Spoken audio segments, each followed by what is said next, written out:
welcome back to my channel. My name is Betty of Happy Little Loop Crochet, and it is time to discuss everything that sold out at my last market. Okay, so my last market was an anime festival, which is kind of like a Comic-Con but a little bit smaller in scale. It was held at a mall in my area, and it was organized by a troupe that does kind of they call it a festival because they go to different cities. I think only in Texas, but they go to different cities doing the same theme for their festival. And so they'll start in, Dallas, Houston, and then go to different cities. And it was my first ever 2-day market. So it was quite an interesting experience. I was not prepared for how good the traffic was going to be at this market. Up until this point, I had only done really kind of small markets in comparison. The biggest market I had ever done was an indoor market day for Christmas in July, and that one was pretty big. It had, I don't know, 90 to 100 vendors, but the traffic flow was more like what I was used to. This market was a Saturday-Sunday market. It started at 12 p.m. And at 11:30, there was just people, just flows and flows and flows of people. And I'm not talking like a trickle, like, oh, someone popped by my booth, which is what I'm used to. Usually people are at the market before the market opens. That's not unusual. This was like what I'm used to, right? As a normal market day. So like 5-10 people at a time in front of my booth.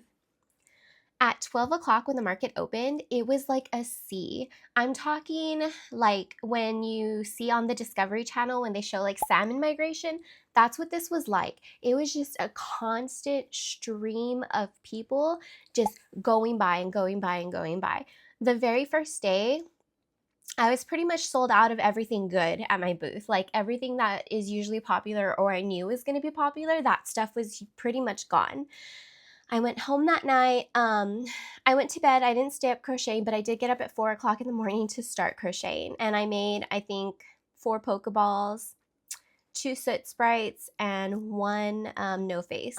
There were a couple of standouts. Like I sold my Van Gogh, which I've had for a while, and I had already settled into like, I'm not gonna sell this piece because I wasn't gonna get the money I wanted for it anyways.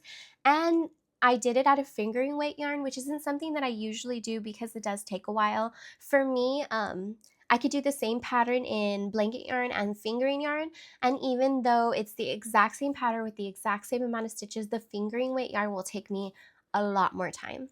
So it was a beautiful piece. I loved it so much, and it was kind of sentimental to me, because it was one of the more not necessarily more detailed, but it was just unusual, It's a Van Gogh. That's not something that I crochet every day. And so I had already kind of decided I wasn't going to sell him. And I had him on display in my craft room. And I was like, he's like a piece I'm pretty proud of, and he's super cute. Plus, it's my favorite episode of Doctor Who. If you know, you know. Anyways, let's get to what we're here for. So on the very first day, so I'm going to do this in 2 days just to talk about like what sold out on the individual days. So Saturday and then what sold out on Sunday. All right. So Phanpy. Phanpy is this little blue elephant Pokemon, kind of reminiscent of Dumbo, the flying elephant. It's super cute. So I actually designed this pattern myself. It's not out yet.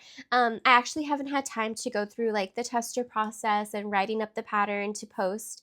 So I made a couple of these guys in different sizes. I did a couple in like a little, kind of desk buddy size. And then I did a little keychain size. He's so adorable. I love him so much. And the only reason I made it was because one of the artists that I follow on Instagram, she's so good. She does a series where she gets Poke cards. And so Pokemon cards, if you're familiar, it's like a card. It has a little picture of the Pokemon, usually in some kind of scene, and then it has the stats of the Pokemon. Well, what she does is she expands upon the picture that is in the Poke card. She paints the background, and so like she fills it in what she imagines the full picture would look like. And so I love her art so much. So she did, this wasn't a Poke card, she just did like a free like drawing of the Phanpy as like 2 little Phanpys that are like kind of hugging each other, and it was so adorable. And I was already kind of I wouldn't say burnt out, but I was kind of tired of like bulk making for market prep. So I took a little time to myself and I designed this little Phanpy. And I did end up bulk making him because I made 4 or 5 of him. The next item that sold out is Pokeballs. This is no surprise. It's the Ghost Kitty Crochet pattern for Pokeballs, and this is the second market in a row that I've sold out of them. And so, like, I'm so glad I found that pattern. I'm so, you know, grateful to Ghost Kitty for having a free crochet pattern that's so wonderful. A lot of people make Pokeballs, but I think her method of color change and just making such clean lines on such an iconic item in, you know, like an anime or Pokemon fan community, I think it just makes all the difference. I don't have any problems getting rid of them. I think that the extra time that it takes to do, you know, those extra rows of slip stitches to get the color changes to be invisible is worth it. I think it's worth the time. The next item is the Chonky Pom Pom ring. So these are so cute. This is also a free pattern on Instagram, so I'm going to link it for you. It's adorable. They come out to be about this big. I did them in Just Chenille by Premier Yarns. They were so adorable. And I also made one in like fur yarn. I don't think I can reach it. But I have like this Just Chenille, but I have it in like yellow and brown. And so it's like cute. It's like a thinner weight. Let me see if I can get a strand. So it's a thinner weight fur yarn. So I made it in that and it came out so adorable. I did like one with a mustache, one with a smile. And so those went really, really fast. And, you know, I'm going to be making that pattern more. I actually want to try to make it in like weight 7 jumbo yarn to see how big it can come out just for me to have because I think it's an adorable pattern. The next pattern was by Small Co. And that one is one that I pattern tested for her. It was the little mini Totoros. They are so cute. I love that pattern so much. I sold out of all of them. I had a couple of fur and then I had a couple in velvet. They came out to be about this big in velvet, that big in fur, and they were so, so cute. So the Totoros were good. They were a big hit. People stopped and I had Totoros and Calcifers. And I also had a shirt that was kind of Studio Ghibli fan art that had Totoro around a fire. And the fire was Calcifer, and it was like in a little cave scene, and you could see the soot sprites popping up from the fire. It was such an adorable shirt. And so it was my first time having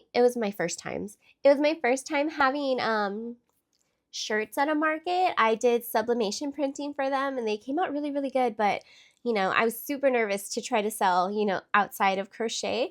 And the art was actually by my daughter. She's 15 and she's a wonderful artist. And so I commissioned that from her and she knocked that design out of the park. I love it so much. I have a shirt for myself that I also, you know, I guess I saved for myself. And I love it so much. My son got a nosebleed on it though, so it has stains now. So that sucks. But it is a great shirt. I love it so much. But so I had that one. And so that shirt was right there. So people would be like looking at that. And then I think, how much was that shirt? I think that shirt was $28. So, you know, the people that didn't want to spend $28, they were more than willing to spend, you know, like the $15 for like the mini Totoros, and they were so cute. That's it for day one. I sold a bunch of other stuff. I actually, like I said, I sold out of most of my good stuff on day one, probably with 4 hours left in the market. So at the 4-hour mark, I actually stopped and I pulled out my $5 items that are kind of mixed and random because I didn't bulk make any for this market. And so I pulled them out from underneath my table and I made myself some mystery boxes. For the mystery boxes, I brought with me, just in case, some of these boxes that are like little cookie boxes that you can give at Christmas and you like fold them up into shape. So I folded some of those boxes and I put, you know, I had like little frogs, I had little chickens and little ducks, I think were my 3 items. Oh, and little octopuses. And so what I did was for the mystery box, I folded it up. I put one of the little $5 items.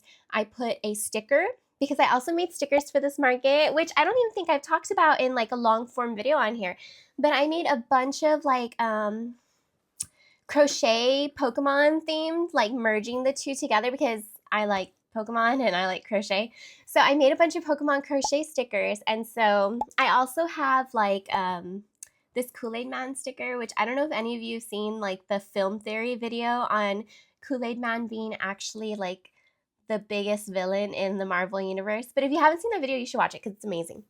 But so I made a whole bunch of sublimation stickers, and what's amazing about these stickers is that they are color proof and waterproof.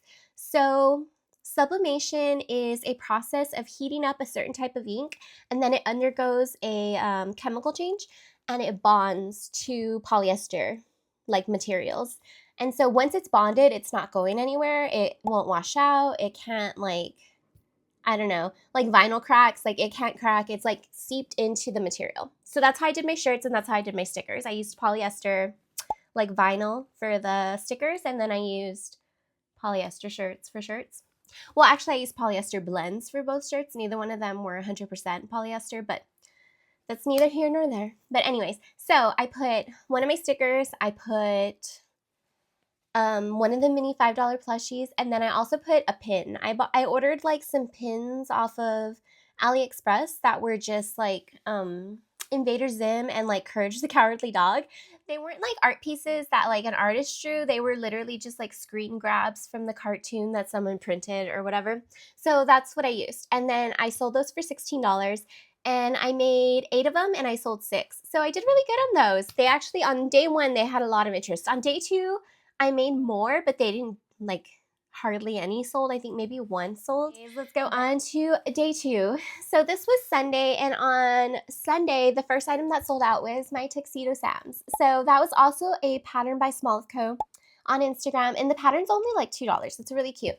And so it's like the little penguins, and I did it in Just Chenille by Premier Yarn. So they came out to be about this big, and I made like cute little keychains with beads and bows and, you know, a little coquette style. And so those sold out. They got a lot of attention. The funny thing is, they were not actually why people were stopping. People were stopping for my Keroppi keychains, and they were like running over, like, because it was a big, like, even on day 2, the traffic was still really heavy. And so people were having trouble getting across. And so people would see Keroppi, they would stop and wait until there was like a break in traffic so they could run over to my booth. And then they would say, oh my God, it's Keroppi. Keroppi's my favorite character.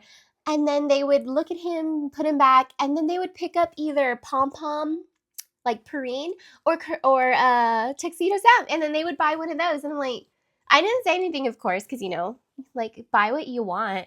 But still, it's so funny. Like, they kept picking up Keroppi and telling him to his face that he was their favorite character, and then buying something else. It was so funny. And anyway, so Tuxedo Sam stole the spotlight from Keroppi, sold out.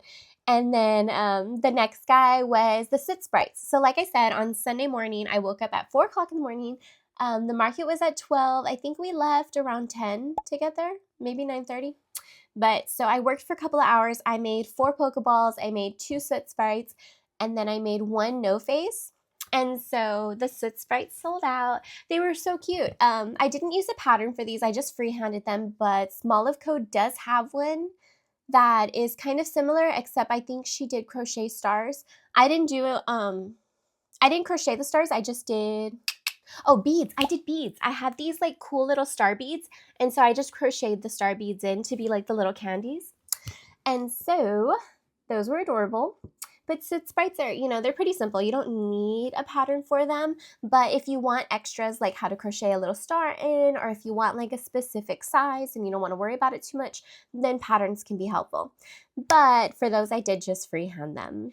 And then, oh, and there was one point where I had like I was down to my last Soot Sprite, and I had Soot Sprite and No Face sitting together in a little basket. And so they looked like they were like in love or something. And it was so adorable. I didn't get a picture though, because I think, you know what though? The person who bought that Soot Sprite bought that No Face, and so they went home together. That was so adorable. And then I made another No Face, but he didn't sell, so that's why No Face isn't on this list. Next that sold out were the PomPom Baguettes. Now this is a pattern by Small of Co. You know what? Small of Co. sold out on Sunday. Anyways, so PomPom Baguettes. This is a pattern by Small of Co. I think it's $2.99 on her Etsy. It's a super adorable pattern. There is a free similar pattern on Instagram available if you look for it. It's super adorable though. I love him so much, and he got so much love. So he sold out on day 2, which is weird because on day 1 I didn't sell any Pom Baguettes. I had 4 of them and I didn't sell any, but on day 2 I sold all 4 of them to people who said they love Keroppi. There are a lot of people who want you to believe Keroppi is their favorite character, but he is not. Or I don't know, maybe it was just like the addition of Pom Pom and bread, because people love bread, so I don't know. I don't know what it was, but Kofi was getting his heart broken back and forth. I don't think I sold one, but people kept coming and just telling him how much they loved him. So everything that sold out, Phanpy, Pokéballs, Chonky Pom Pom, Totoro, Tuxedo Sam, Soot Sprites, and PomPom Baguettes. And Pokeballs was almost a sellout 2 days in a row. The only reason they weren't is because I had one Pokeball left on day 2. And actually on day 2, I upped the price from $15 to $20 for the Pokeballs. So I had 4 and I sold 3 of them. So, you know, do with that information what you will. But that's everything I have for you today. So I hope you have a great day. I hope you see something that makes you smile. And I hope this information is somehow helpful to you. Bye.